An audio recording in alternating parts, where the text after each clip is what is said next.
प्यारे बच्चों, आज हम कक्षा 9 गणित में अध्याय 7 त्रिभुज के अंतर्गत प्रमेय 4 जिसे एस एस एस सर्वांग समता नियम कहा गया है को सिद्ध करेंगे।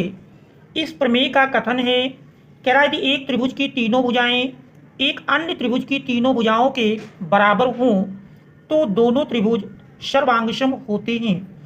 कथन में दिया है एक त्रिभुज की तीनों भुजाएं एक अन्य त्रिभुज की तीनों भुजाओं के बराबर हों तो फिर दोनों त्रिभुज सर्वांगसम होते हैं। तो एक त्रिभुज की तीनों भुजाएं, सबसे पहले हम दो त्रिभुज बनाते हैं।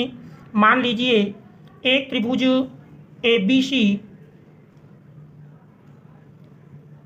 एक त्रिभुज ए बी सी, इस त्रिभुज का नाम ए बी सी, और दूसरा त्रिभुज डी ई एफ है, डी ई एफ।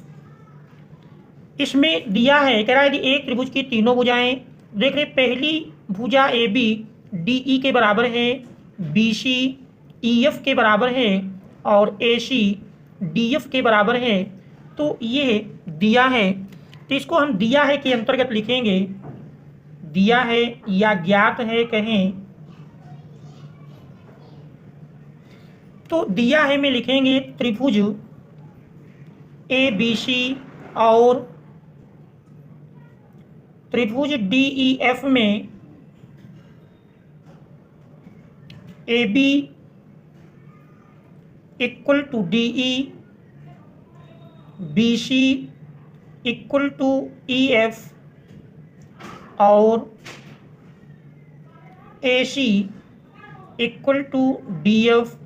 ये दिया है, हमको सिद्ध करना है कि दोनों त्रिभुज सर्वांगसम होते हैं। सिद्ध करना है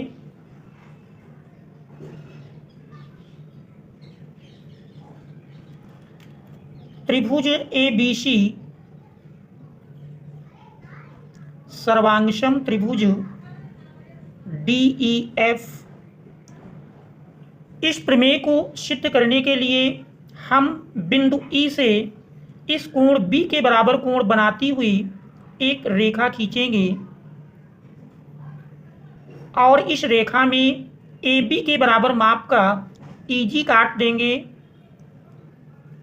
और फिर जी डी और जी एफ को मिलाएंगे। तो ये कार्य हमारा रचना के अंतर्गत मिलेगा। रचना में लिखेंगे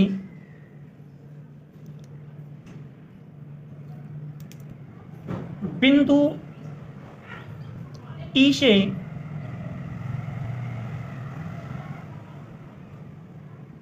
कोण बी के बराबर, कोण बी के बराबर कोण बनाती हुई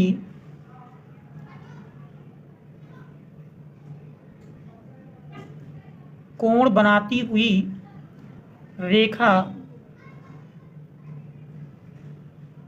ईजी खींचा और ईजी को ए बी के बराबर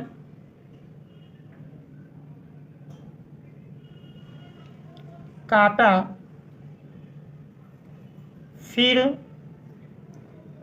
जीएफ और जीडी को मिलाया, जीएफ और जीडी को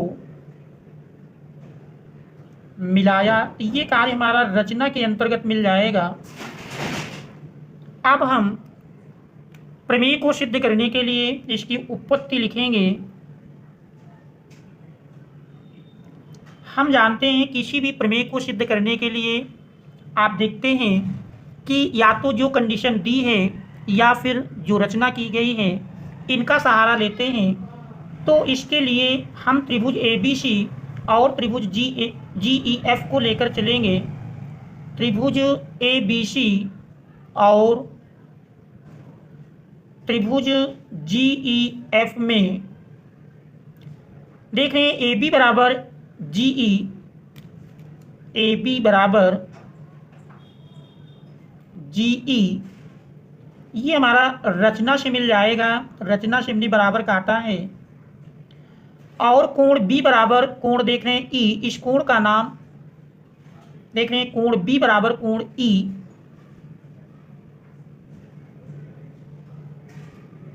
ये भी हमारा रचना से मिल जाएगा। और फिर देख रहे हैं बी सी बराबर ई एफ, ये दिया है B C equal to E F दिया है। तो देख रहे हैं यहाँ पर तीन कंडीशन, भुजा कोण भुजा, फिगर में देखें भुजा कोण भुजा और इसमें भी भुजा कोण भुजा। तो यस ए यस रूल से, एस ए यस रूल से दोनों त्रिभुज सर्वांगसम हो जाएंगे।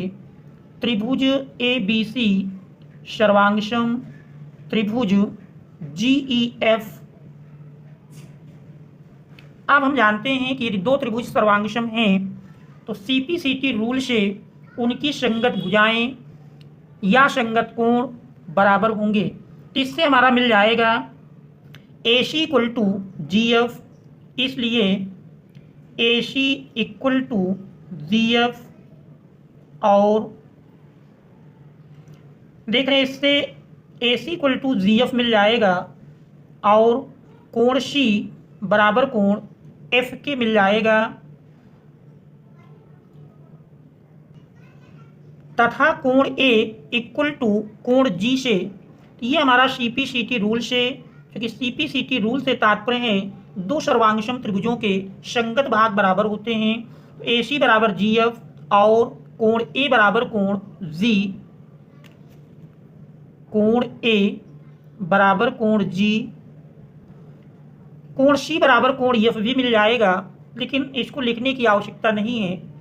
अब हम यदि देखें ए सी बराबर डी एफ दिया है, परंतु A C equal to D F ये हमारा दिया हुआ है। अब देख रहे हैं A C equal to G F और A C equal to D F, A C ही डी एफ के इक्वल है और A C equal to G F हमने सिद्ध किया है, इसलिए G F equal to D F मिल जाएगा। अतः कह सकते हैं, अतः यहाँ देख रहे हैं A C he ji F के बराबर है और ए सी ही डी एफ के बराबर है, इसलिए G F equal to D F मिल जाएगा, G F equal to D F. अब अगर त्रिभुज में देखें, त्रिभुज जी डी एफ में D F equal to G F, अर्थात ये दो भुजाएं बराबर मिल जाती हैं। तो जब ये दो भुजाएं बराबर मिलती हैं तो हमने प्रमेय में पढ़ा है, प्रमेय 2 में, कि यदि किसी त्रिभुज की दो भुजाएं समान हैं तो उनके संगत कोण भी या उनके सम्मुख कोण भी समान होंगे।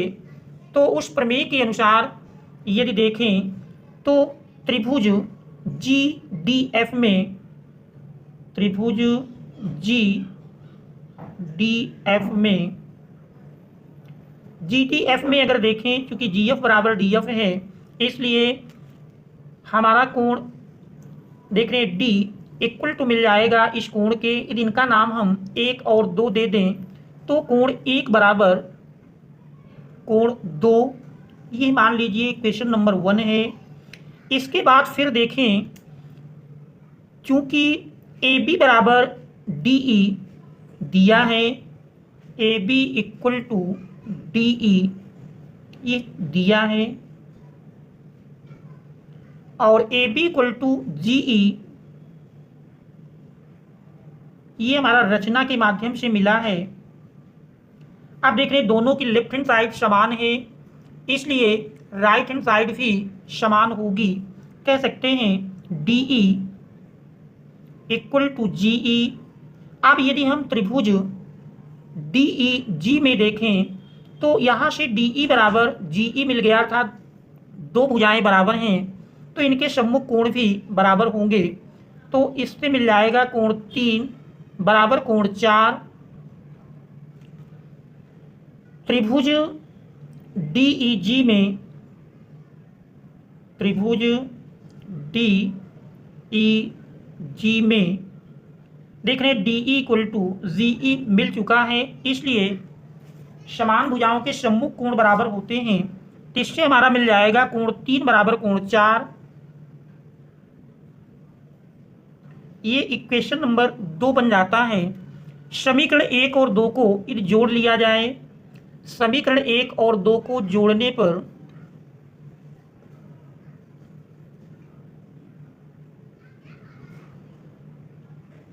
देख रहे हैं कोण 1 प्लस कोण 3 बराबर कोण 2 प्लस कोण 4।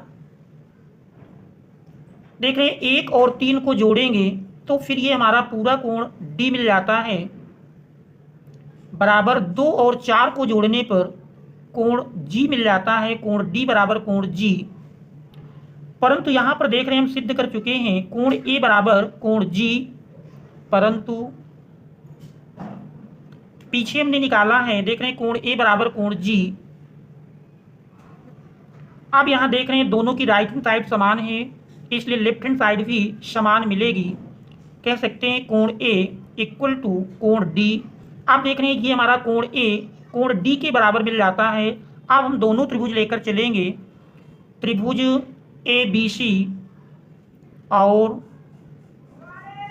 त्रिभुज DEF में देख रहे हैं AB बराबर DE दिया है, AB बराबर DE ये कंडीशन दी है, दिया है, और कोण A बराबर कोण D ये हम सिद्ध कर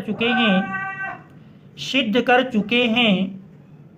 और तीसरी कंडीशन देख रहे हैं AC बराबर DF, ये भी दी है, AC बराबर DF दिया है।